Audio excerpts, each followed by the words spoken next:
Hello student, welcome to VCA Vivekananda commerce academy. आज हम बात कर रहे हैं बेटा कि जो हमारा चैप्टर नंबर सेकंड है यूटिलिटी एनालिसिस, उसमें अभी हमारा थर्ड जो है वो लेक्चर है, जिसमें हम पढ़ने वाले हैं relationship between total utility and marginal utility. तो उससे पहले टोटल यूटिलिटी क्या होता है उसके बारे में हम डिफाइन करते हैं। Total utility means the sum of utility derived from the total commodity consume. जैसे एग्जांपल, एक पर्सन जो है वो अगर 10 एप्पल कंज्यूम करता है तो 10 एप्पल से उसको कितनी यूटिलिटी मिलेगी, तो उससे कहते हैं हम टोटल यूटिलिटी। अब अगर हम मार्जिनल यूटिलिटी की बात करें तो जो नेट एडिशनल यूटिलिटी जो होती है उसे मार्जिनल यूटिलिटी कहते हैं। एग्जांपल, 3 एप्पल से अगर हमको 7 यूटिलिटी मिली है, तो जो फोर्थ एप्पल से हमको जो यूटिलिटी मिलेगी वो हमारी मार्जिनल यूटिलिटी कहलाती है। तो आज हम देखने वाले हैं relationship between total utility and marginal utility. तो इसमें हमारा जो टॉपिक होगा वो होगा उसमें शेड्यूल और डायग्राम। बेटा याद रखना, ये जो क्वेश्चन है वो हमको आता है 4 मार्क के लिए, क्वेश्चन नंबर 5 में ऑलमोस्ट आया हुआ क्वेश्चन है, तो इस बार भी आने के चांसेस थोड़े ज्यादा होते हैं। तो थोड़ा ध्यान से देखिएगा क्योंकि ये टॉपिक आपके लिए बहुत ज्यादा इंपॉर्टेंट है। तो हम बात कर रहे हैं relationship between total utility and marginal utility. तो अब बात करते हैं इसके शेड्यूल की। शेड्यूल में क्या होता है बेटा, देखो यहाँ पर 3 कॉलम हमारे बनेंगे। सबसे पहला होगा हमारे यूनिट्स ऑफ कमोडिटी, सेकंड बनेगा यहाँ पे total utility and marginal utility. तो पहला कॉलम बनता है हमारा units of commodity, units of x कह सकते हो आप या फिर कमोडिटी। देन इसमें होगा हमारा टोटल यूटिलिटी, टोटल यूटिलिटी उसे हम शॉर्ट में टीयू कहते हैं। एंड देन होता है marginal utility, marginal utility that is MU. तो हम बात करते हैं units of commodity. Units of commodity में बेटा हम 7 कमोडिटीज लेते हैं, first, second, third, fourth, fifth, six और 7। There are 7 commodities there. तो हम बात करते हैं कि फर्स्ट कमोडिटी से हमको टोटल यूटिलिटी कितनी मिलती है। हम अज्यूम कर रहे हैं, ये सारा शेड्यूल अजम्पशन के ऊपर डिपेंड करता है। तो फर्स्ट कमोडिटी की हमको 10 यूटिलिटी मिली है, तो बेटा फर्स्ट कमोडिटी में टोटल और मार्जिनल सेम होती है। टोटल यूटिलिटी भी 10 होगी और मार्जिनल यूटिलिटी भी 10 होगी। पहले आप इसको याद रखिएगा कि हमारा टोटल यूटिलिटी मार्जिनल यूटिलिटी जो है वो सेम होता है फर्स्ट कमोडिटी कंज्यूम में। जब एक कंज्यूमर सेकंड कमोडिटी कंज्यूम करता है तो ऑब्वियसली बेटा हमने जैसे लॉ ऑफ डीएमयू में देखा कि उसकी मार्जिनल कंजम्पशन बढ़ने से मार्जिनल यूटिलिटी कम होती रहती है। तो सेकंड कमोडिटी में उसकी जो मार्जिनल यूटिलिटी थी वो कम होगी, दैट इज 8। सो अब क्या करेंगे, टोटल यूटिलिटी कैसे होगा, ये फर्स्ट में और सेकंड में, तो फर्स्ट सेकंड मिलकर टोटल यूटिलिटी बनेगी सेकंड की 18। कितना बनेगा बेटा, 18, 10 प्लस 8। देन उसके बाद में थर्ड कमोडिटी जब वो कंज्यूम करता है so he will get the 6 marginal utility. तो उसको 8 से कितना हो जाएगा बेटा, 6 हो जाएगा। देन अब यहाँ पे जो 18 है, 18 प्लस 6, 18 प्लस 6, अब 18 प्लस 6 अगर आप करो तो होता है 24। कितना होता है बेटा, 24। देन उसके बाद में फोर्थ कमोडिटी वो कंज्यूम करता है, उसकी यूटिलिटी और कम हो जाती है, दैट इज 4। तो 24 प्लस 4 दैट इज 28। जब वो फिफ्थ कमोडिटी कंज्यूम करता है उसकी यूटिलिटी और कम हो जाती है, marginal utility, that is 2। 28 plus 2 that is 30। Then जब वो सिक्स कमोडिटी कंज्यूम करता है उसकी यूटिलिटी और कम हो जाती है, मतलब इसको यूटिलिटी मिलती ही नहीं है। At the point of six commodity he does not get any kind of utility, उसको कोई भी यूटिलिटी नहीं मिलती। तो इसलिए 30 plus 0 that is 30। But when he consumes 7 commodity, जब वो 7 commodity कंज्यूम करता है so he will get -2 utility, उसकी यूटिलिटी कम हो जाएगी बेटा, क्योंकि जैसे इंसान कंजम्पशन, हमने लॉ ऑफ डीएमयू में और हमको प्रोफेसर अल्फ्रेड मार्शल ने स्टेटमेंट दिया था। उन्होंने बोला है कि जिस हिसाब से हमारा कंजम्पशन बढ़ते रहता है वैसे हमारी मार्जिनल यूटिलिटी डिमिनिश होती है। देखो जैसे कंजम्पशन बढ़ रहा है वैसे हमारी मार्जिनल यूटिलिटी कम होती है। 30 minus 2 that is 28। So this is our schedule, बहुत इंपॉर्टेंट शेड्यूल है, याद रखिएगा। आपको इसमें क्वेश्चंस में अगर क्वेश्चन दिया जाएगा 4 मार्क्स के लिए तो आपको इसमें जो है फिलिंग द ब्लैंक्स दिए जाएंगे, मतलब ब्लॉक बॉक्स दिए जाएंगे, आपको उसको फिल करने फिर आपको 2 मार्क्स मिलते हैं और 2 मार्क्स मिलते हैं डायग्राम पे। तो पहला हो गया बेटा हमारा शेड्यूल। अब हम बात करते हैं डायग्राम के बारे में। तो डायग्राम में मैंने आपको कल समझाया था, हमने जब लॉ ऑफ डीएमयू देखा था। तो इसमें अच्छे से ध्यान दीजिए, इसमें सबसे पहला होगा हमारा ये होता है एक्स एक्सिस और ये होता है हमारा एक्स डैश। हम चाहो तो डायरेक्ट एक्स एक्सिस भी लिख सकते हैं, ये एक्स एक्सिस होता है और वो एक्स डैश होता है, ये होता है Y axis and this is Y dash, this is Y dash, और ये होता है ओरिजिन। क्या होता है? ओरिजिन। अब ओरिजिन यहाँ पर है तो हम क्या ले सकते हैं, यहाँ पर जो एक्स एक्सिस है उसमें हम लेंगे units of x, that is units of commodity, units of x, कि कितने कमोडिटीज हमारे पास अवेलेबल है। और इस साइड हम लिखेंगे दोनों, टोटल यूटिलिटी भी और मार्जिनल यूटिलिटी भी, that is total utility and marginal utility, total utility and marginal utility. तो बेटा इस साइड में दोनों चीजें आ जाएगी। तो पहले हम यूनिट्स ऑफ कमोडिटी देखते हैं। तो यूनिट्स ऑफ कमोडिटी में देखो 1 2 3 4 5 6 7, दैट इज 1 2 3 4 5 6 7। बेटा आपको ये थोड़ा अगर विजिबल नहीं होता है तो आप जूम कर देख सकते हो। अब हम बात करते हैं टोटल यूटिलिटी, ये दोनों कंबाइन लेना है। अब आप इसमें देखिए सबसे छोटी कौन सी है? 0, और ज्यादा है 30। अब यहाँ पे आप अगर टेबल लेना चाहते हो तो आप 5 का टेबल ले सकते हो, आप 4 का टेबल ले सकते हो। अगर आप 5 का टेबल लेते हो तो ये बहुत अच्छे से जा सकता है, या फिर आप चाहो तो 4 का टेबल लेते हो। हम 4 का टेबल लेते हैं क्योंकि इवन साइड में बहुत जल्दी कैलकुलेट हो जाता है। तो हम बात करते हैं, जैसे देखो 4, इसके बाद में 8, then 12, then 16, then 20 and 24, 28 and this is 32। अब इससे ज्यादा तो है नहीं हमारे पास क्योंकि हाईएस्ट 30 है, तो इसलिए 32 ही होगा। आप 34 30 जो है वो इसके एक्सटेंड जो 36 नहीं ले सकते, मत लीजिएगा, वेस्ट ऑफ टाइम है आपका। तो हम बात करते हैं एक एक कर। जैसे हम बात करेंगे यूनिट्स ऑफ एक्स और टोटल यूटिलिटी के बारे में, मार्जिनल बाद में जाते हैं। तो फर्स्ट कमोडिटी में हमको हमारा जो टोटल यूटिलिटी है वो है 10। फर्स्ट कमोडिटी में हमारी जो टोटल यूटिलिटी है वो है 10। अब 12 और 8 के बीच में आएगा 10, तो इसलिए ये हमारा होने वाला है टोटल यूटिलिटी फर्स्ट कमोडिटी के लिए। जब हम सेकंड कमोडिटी की बात करेंगे तो सेकंड कमोडिटी में हमारा है 18। सेकंड कमोडिटी में कितना बेटा? 18। अब 18 कहाँ मिलेगा हमको? 20 और 16 के बीच में। अब सेकंड को ही लेकर यहाँ पर होगा ये 18। बेटा यहाँ पर थोड़े बहुत कॉम्प्लिकेशन आ सकते हैं, आपकी टेक्स्ट बुक में आपकी जो कॉपी होगी उसमें प्रॉपरली आ जाएगा। देन थर्ड कमोडिटी में देखिए, थर्ड कमोडिटी में ये था 24। कितना है? 20, और ऑलरेडी हमको 24 दिया है, तो थर्ड कमोडिटी में ये होगा हमारा 24। अपना पॉइंट्स प्लॉट कीजिए। आपको याद होगा तो हमने मार्जिनल यूटिलिटी में जो डीएमयू था उसमें डायरेक्ट लिया था। क्यों? क्योंकि वहां पे ना बिल्कुल डिफरेंसेस सेम थे, यहाँ पर डिफरेंसेस सेम नहीं है, इसलिए हमको ये पॉइंट्स लेने पड़ेंगे। अब देखो फोर्थ कमोडिटी में कितना है बेटा? जैसे 28, 24 के बाद में 28, ये फोर्थ कमोडिटी है, इस पे हमको मिलेगा 28 इसके ऊपर। अब ये 28 है, देन उसके बाद में फिफ्थ कमोडिटी में 30, ये फिफ्थ कमोडिटी को लेकर 30 होता है। क्या होता है? 30। अभी देखिए ये 32 है तो इसके नीचे आएगा थोड़ा सा। देन 6 में भी 30 है, 6 में भी 30, ये सेम आ गया। देन 7th में कितना है बेटा? 7 में वापस है 28, तो ये 7 में 28। अब क्या करेंगे, हमने ये जो पॉइंट्स प्लॉट किया है इसको हम ज्वाइन करेंगे। तो देखो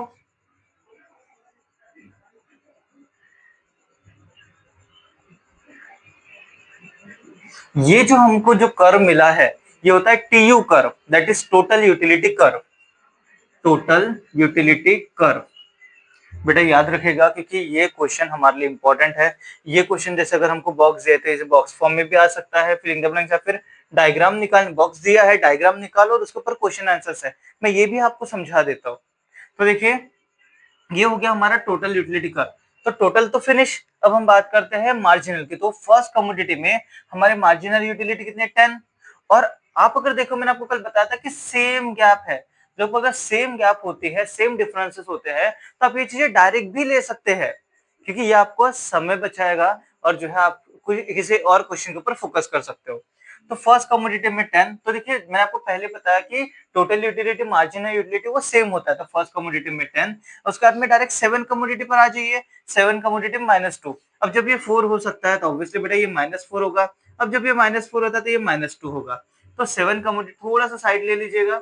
7 कमोडिटी में हमारा है -2, दैट इज यहाँ पर आएगा -2। अब हमको क्या करना है? इन दोनों को ज्वाइन करना है। क्या करना है? इन दोनों को ज्वाइन करना है।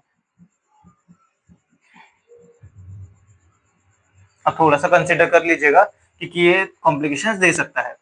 तो आप अगर देखेंगे तो फर्स्ट कमोडिटी में जो है वो 10 है, सेकंड पर 8 मिल जाएगा हमको, थर्ड पर जो है वो 6 मिल जाएगा, देन उसके बाद में फोर्थ पर 4, फिफ्थ पर 2, उसके बाद में 6 पर 0, उसके बाद में इसमें -2। तो ये होगा हमारा शेडेड पोर्शन। क्या होगा? शेडेड। तो ये बताता है डिसयूटिलिटी। क्या बताता है बेटा? डिसयूटिलिटी। ये याद रखिएगा। अब देखिए एक ऐसा पॉइंट जहां पर हम सेटिस्फाइड हो गए। आप अगर देखेंगे तो ये कैसी कमोडिटी, एक ऐसा पॉइंट है जहां पर हम मैक्सिमम चले गए, इसके ऊपर हम नहीं जा सकते, जिस पर हम सेटिस्फाइड हो गए, हमारी टोटल यूटिलिटी मैक्सिमम हो जाती है। तो ये जो हमको मिलेगा that is point of satiety. Point of satiety ये होता है पी, उसे कहते हैं पॉइंट ऑफ, ये जो पी होगा ये होगा point of satiety. Point of satiety याद रखना, ऑब्जेक्टिव में आता है बेटा the point where the consumer get satisfied. अगर वो सेटिस्फाइड हो जाता है तो उसे पी कहते हैं, दैट इज पॉइंट ऑफ सेटिटी। तो अब याद रखिएगा ये एक ऐसा पॉइंट जहां पर सेटिस्फाइड हो गया।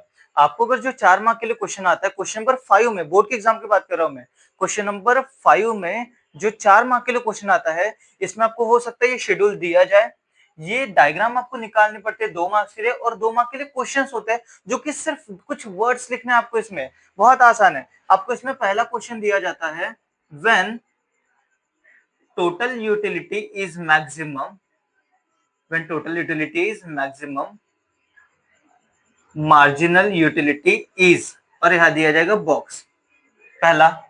बस ऐसा दिया जाता है व्हेन टोटल यूटिलिटी फॉल्स, जब टोटल यूटिलिटी फॉल्स हो जाता है, मार्जिनल यूटिलिटी इज, और ये दिया जाता है बॉक्स। ऐसे 2 क्वेश्चन आते हैं। क्वेश्चन नंबर 5 में 4 मार्क के क्वेश्चन आते हैं, तो इसमें आपको शेड्यूल दिया जाएगा, 2 मार्क के लिए आपको डायग्राम बनाना है, 2 मार्क के लिए आंसर देना है। अब इस आंसर को, क्वेश्चन को सॉल्व करते हैं बेटा। देखो when total utility is maximum, आप अगर देखेंगे हमारी टोटल यूटिलिटी है, ये मैक्सिमम हो गई, ये मैक्सिमम, इसके ऊपर गई क्या? नहीं गई। तो जब टोटल यूटिलिटी मैक्सिमम हो जाती है तो इसी को ही देखो मार्जिनल यूटिलिटी क्या होती है बेटा? जीरो होती है। क्या होती है? जीरो। बस हमको यहाँ पर एक जीरो लिखना है, ZERO, जीरो। आप डायरेक्ट ऐसा जीरो मत लिखिएगा, लिख सकते हो लेकिन मार्क्स कटने के चांसेस होते हैं, तो आप जीरो लिखिए। देखो एक जीरो लिखने पर आपको 1 मार्क मिल जाता है। देन उसके बाद में व्हेन टोटल यूटिलिटी फॉल, देखो अभी तक टोटल यूटिलिटी कभी फॉल नहीं हुई है, लेकिन यहां से फॉल हुई है। When total utility fall, marginal utility क्या हुई है हमारी? नेगेटिव। क्या गई है? नेगेटिव। तो बस हमको यहाँ पर क्या लिखना है? नेगेटिव लिखना है। क्या लिखना है? नेगेटिव। तो आप सोच नहीं सकते, क्वेश्चन आता है हमको और ऑलमोस्ट 10 में से 6 बार आया हुआ क्वेश्चन होता है। तो आपको ये शेड्यूल दिया जाता है, ये डायग्राम आपको बनानी पड़ती है शेड्यूल के बेसिस पे, और इसके आंसर्स देने पड़ते हैं। देखो व्हेन टोटल यूटिलिटी, आप रट लीजिए, ये आपको ऑब्जेक्टिव्स में जो शुरुआत के ऑब्जेक्टिव्स होते हैं, चूज द करेक्ट ऑप्शन, इसमें भी आता है। So when total utility is maximum, marginal utility is zero. देखिए जब टोटल यूटिलिटी मैक्सिमम थी, मार्जिनल यूटिलिटी क्या हो गई थी बेटा? जीरो हो गई थी। व्हेन टोटल यूटिलिटी फॉल, जब टोटल यूटिलिटी फॉल हो गई, मार्जिनल यूटिलिटी देखो नेगेटिव हो गई। क्या हो गई? नेगेटिव, क्योंकि ये पॉजिटिव वाला साइन है इसके ऊपर वाला, और ये जीरो है, उसके नीचे वाला नेगेटिव होता है। तो इसलिए बस ये सारी चीजें आप ध्यान रखिए, क्योंकि यहाँ पर जो है अभी हम थोड़ी देर में पढ़ने वाले हैं कि अभी जैसे हो गया हमारा schedule, total utility, marginal utility. अब हम बात करेंगे importance of law of DMU. तो चलो ध्यान दो। हाँ तो बेटा देखो, अब हम बात करते हैं importance of law of DMU की। Importance of law of DMU, law of DMU हमने पढ़ चुके थे। लॉ ऑफ डीएमयू एक बार शॉर्ट में बता देता हूँ मैं आपको। लॉ ऑफ डीएमयू में जो अल्फ्रेड मार्शल है, उनका स्टेटमेंट है, according to professor Alfred Marshall, other thing being constant, the additional benefit which a person derives from increase in his stock of a thing diminishes with every increase in his stock that he already has। जिसका मतलब होता है बेटा कि एक consumer जितना consumption करते जाएगा, उसकी मार्जिनल यूटिलिटी कम कम होती है। अब ये जो लॉ अल्फ्रेड मार्शल ने हमको दिया, ये इसकी इंपॉर्टेंस क्या है? तो इंपॉर्टेंस को दूसरा वर्ड कहा जाता है सिग्निफिकेंस। क्या कहा जाता है? सिग्निफिकेंस। तो कंफ्यूज मत होना, सेम वर्ड है, सिग्निफिकेंस या फिर importance of law of DMU. इसमें सबसे पहला सिग्निफिकेंस होता है यूजफुल टू द कंज्यूमर। ये जो लॉ ऑफ डीएमयू है, ये कंज्यूमर के लिए यूजफुल होता है। कंज्यूमर के लिए इसीलिए यूजफुल है क्योंकि बेटा कंज्यूमर जब कोई भी प्रोडक्ट खरीदता है या फिर वो जब भी कंजम्पशन करता है, तो जो चीजें उसे यूटिलिटी मिलती है, यूटिलिटी देता है, वो उसी प्रोडक्ट को खरीदना चाहता है। इसलिए कंज्यूमर्स के लिए बहुत यूजफुल है कि कौन से प्रोडक्ट को खरीदना चाहिए, कौन सा नहीं खरीदना चाहिए। सेकंड हम बात करते हैं यूजफुल टू द गवर्नमेंट। ये जो हमारा लॉ ऑफ डीएमयू है, इसमें अल्फ्रेड मार्शल ने जो है बताया है कि कंजम्पशन जैसे बढ़ते जाएगा यूटिलिटी हमारी कम होती है। वैसे ही ये जो है लॉ ऑफ डीएमयू गवर्नमेंट के लिए भी यूजफुल है, क्योंकि गवर्नमेंट को भी कुछ कंजम्पशन फंक्शन जो परफॉर्म करने पड़ते हैं, कुछ इन्वेस्टमेंट फंक्शन परफॉर्म करने पड़ते हैं। सो बहुत सारे जो है, जैसे एग्जांपल अलग अलग पॉलिसीज को फॉर्मुलेट करना है, taxation policy, monetary policy, fiscal policy, तो ये पॉलिसीज बनाने के लिए भी आपको जो है वो लॉ ऑफ डीएमयू हेल्प करता है। देन हमारा थर्ड पॉइंट है basis of paradox of value. Paradox of value मतलब समझिए कि देखो वैल्यू ना हमने 11 चैप्टर में पढ़ा है, फर्स्ट चैप्टर में ही दिया गया था माइक्रो इकोनॉमिक्स के वैल्यू में। तो वैल्यू मतलब क्या बेटा? वैल्यू मतलब हो सकता है कि जैसे एग्जांपल कुछ चीजें ऐसी है जो वैल्यू इन यूज है, कुछ ऐसी चीजें जो वैल्यू इन एक्सचेंज है। एग्जांपल अगर हम देखें कि वाटर, वाटर की वैल्यू इन यूज ज्यादा है, लेकिन अगर हम उसको एक्सचेंज करने जाए तो उसकी वैल्यू ऑफ एक्सचेंज नहीं होती है। वही वैल्यू इन एक्सचेंज, अगर आप वैल्यू इन एक्सचेंज में एग्जांपल ले डायमंड का, कि डायमंड जो है या गोल्ड है, आज के रेट में गोल्ड वैसे बहुत ज्यादा जो है एक्सपेंसिव है, तो गोल्ड की जो है वैल्यू इन एक्सचेंज ज्यादा है और वही वैल्यू इन यूज थोड़ा कम होता है डायमंड या गोल्ड हो तो इसलिए पैराडॉक्स ऑफ वैल्यू मतलब वैल्यू में अगर आपको कंपैरिजन करना है तो उसके लिए भी आपको लॉ ऑफ डीएमयू हेल्प करेगा, इसीलिए लॉ ऑफ डीएमयू जो है वो इंपॉर्टेंट है। अब हम बात करते हैं लास्ट पॉइंट हमारा basis of law of demand. तो बेटा लॉ ऑफ डिमांड जो है हम नेक्स्ट जो हमारा चैप्टर होगा डिमांड एनालिसिस, उसमें हम देखने वाले हैं। तो लॉ ऑफ डिमांड में शॉर्ट में समझा देता हूं बेटा। लॉ ऑफ डिमांड में ये भी स्टेटमेंट जो है, ये भी जो लॉ है अल्फ्रेड मार्शल ने ही बनाया है। इस लॉ के अकॉर्डिंग जैसे किसी प्रोडक्ट की प्राइस ज्यादा होती है तो हम कम डिमांड करते हैं, और वही अगर किसी प्रोडक्ट की प्राइस कम होती है तो हम ज्यादा डिमांड करते हैं। हमने हमेशा देखा है कोई भी अगर प्रोडक्ट हमको सस्ते में मिलता है या फिर चिपर क्वालिटी में मतलब चिपर जो है प्राइस में मिलता है, रीजनेबल रेट में मिलता है, तो हम ज्यादा खरीद कर आ जाते हैं। तो इसलिए लॉ ऑफ डिमांड वही कहता है कि अगर कोई चीज अगर आपको कम रेट में मिलती है या फिर उसकी प्राइस कम होती है तो हम ज्यादा डिमांड करते हैं। तो लॉ ऑफ डीएमयू जो है आपका बेसिक है लॉ ऑफ डिमांड का, क्योंकि इसके ऊपर लॉ ऑफ डिमांड जो है इसे डीएमयू के ऊपर ही डिपेंड करता है। So these are the points of importance of law of DMU, that is useful to the government consumer, useful to the government, basis of paradox of value और basis of law of demand।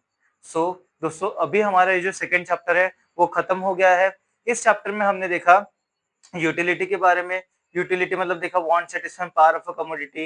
Utility relative concept होती है, subjective concept होती है ना, ethically neutral concept, उसके features देखे हमने। Types of utility में देखा form utility, place utility, time utility, knowledge utility, position utility, service utility. उसके बाद में हमने लॉ ऑफ डीएमयू देखा। लॉ ऑफ डीएमयू में हमने इसके शेड्यूल, डायग्राम्स, हाँ, और हमने अभी देखा रिलेशनशिप बिटवीन टोटल यूटिलिटी और मार्जिनल यूटिलिटी। ये किसी क्वेश्चन के तौर पे तो नहीं, लेकिन डायग्राम में और जो क्वेश्चन नंबर 5 होता है उसमें आने वाला क्वेश्चन है। तो प्लीज इसको अच्छे से पढ़कर जाना बेटा। तो अभी हमारा ये जो चैप्टर है वो खत्म हो जाता है। नेक्स्ट लेक्शन जो आपके नेक्स्ट वीडियो जो आपके लिए आएगी वो आएगी डिमांड के बारे में, तो जो हमारा थर्ड चैप्टर है। तो बेटा सेम एज यूजुअल कि अगर आपको ये वीडियो अच्छा लगा हो तो प्लीज लाइक कीजिएगा, शेयर कीजिएगा और सब्सक्राइब कीजिएगा चैनल को, ताकि मुझे मोटिवेशन मिलता रहे। सो बेटा अगर आपको ऐसा कोई अगर ऐसा स्टूडेंट है जिसको नीड है इन चीजों की, तो प्लीज आप उसे शेयर कर सकते हैं। So thank you so much बेटा।